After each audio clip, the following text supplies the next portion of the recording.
Tubi ang pinakaimportante nga gapabuhi sa aton. Sunod lang diri ang pagkaon. Hindi mabuhi ang tao sang lampas sa 3 ka adlaw nga wala tubig. Pero paano na lang kung ang nesesidad na ini mismo ang kadalasang sakit kag problema sa aton? Paano na lang kung ang tubig nga adlaw-adlaw naton ginainom ang rason kung nga kita may katol-katol sa panit naton? Paano na lang kung ang tubig nga ginainom naton adlaw-adlaw amo ang tubig nga dapat hindi mag-agi sa aton tutunlan?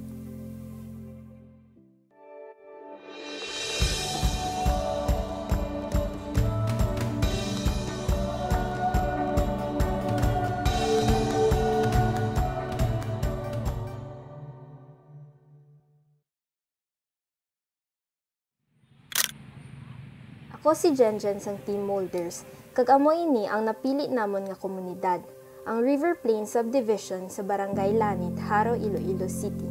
Sang nabalan namon nga kadako gali sang problema nila sa tubig, kag may mga katol-katol sila sa panit, mas nagtinguha pagid kami para mabuligan sila.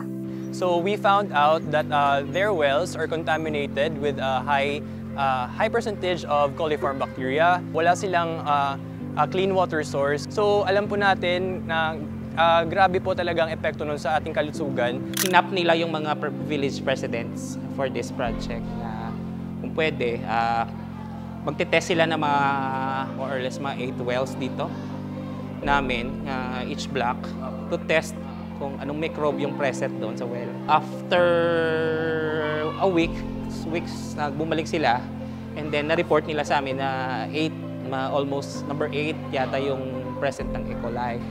Baka yan din ang nanggaling ng mga skin diseases sa mga bata. Especially may mga bata dito rin na nagkakaproblema sa diarrhea. It's because sa water. Yung anak ko, makagamit siya ng tubig. May nakati-kati sa mukha niya. Yung tagyawat niya parang daw nagdagdagan ba. Siguro siyempre ko sa ano ba yan? Baka sa tubig yan, sabi ko. So sir, yung filters po namin, may dalawang component. First po is through physical filtration, through the micropores ng filter.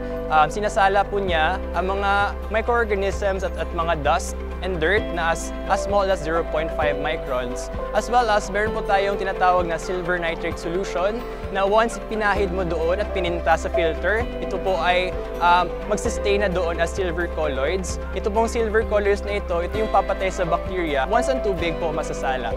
Pangalawa po, ang aming mud balls. Meron po itong 3 main components. Meron tayong ang clay, ang bokashi, at saka ang effective microorganism. Ito pong effective microorganism, ito po yung pinaka-importanting ingredient sapagkat ito yung may 3 uri ng bacteria na which is good organisms na magko-combat po sa bad bacteria sa deep wells.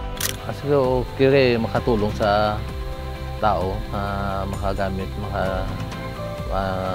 paggawa nila ng paggamit nila sa tubig mas malinis. So kung makakabuti, magkuhan nila ako para makatulong ako. Ang most touching part po talaga is how we connected with the residents themselves. They really earned a very big place in our hearts.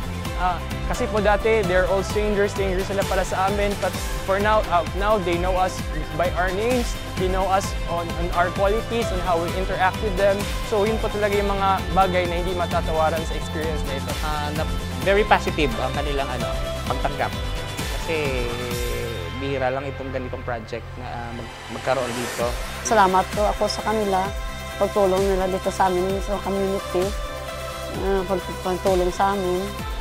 Buong puso akong nagpasalamat sa kanilang Team Molders. Change really starts within you, and you find the power, you find the drive within yourselves. We have a lot to offer for our generation. You just have to find it within you, kung ano yung magagawa mo. At saka find the love and service for community kasi yun po yung magbibigay natin para sa ating kapwa-tao. Sa amon nga pagbulig sa komunidad sa River Plain Subdivision, naibalaan namon kung ano kaimportante ang tubig, kung paano naton ini kakinahanglan sa pang-adlaw-adlaw naton nga pagsinarayo. Grabe gid ang amon kalipay sa pag-implementar sa proyekto nga ini, kay madamo kami nga mga tawo nga nabuligan. Hindi man kami magakabalaka kung magka-skin diseases man sila, kay balaan namon nga tinlo ang tubig nga ila ginapaligo. Gausbong sa kalipay ang amon mga tagipusoon sa pagbulig sa komunidad sa River Plains.